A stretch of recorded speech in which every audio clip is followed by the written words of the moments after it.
నిన్న అంటే జూలై 30వ తేదీన తిరుమలలో స్వామివారిని మొత్తం 69,937 మంది భక్తులు దర్శించుకున్నారు. అందులో స్వామివారికి మొత్తం 22,978 మంది భక్తులు తలనీలాలను సమర్పించారు.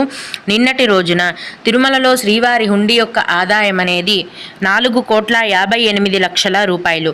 ఈరోజు కూడా ఎటువంటి దర్శనం టికెట్లు లేకుండా నేరుగా భక్తులను ఫ్రీ దర్శనానికి అనుమతిస్తున్నారండి.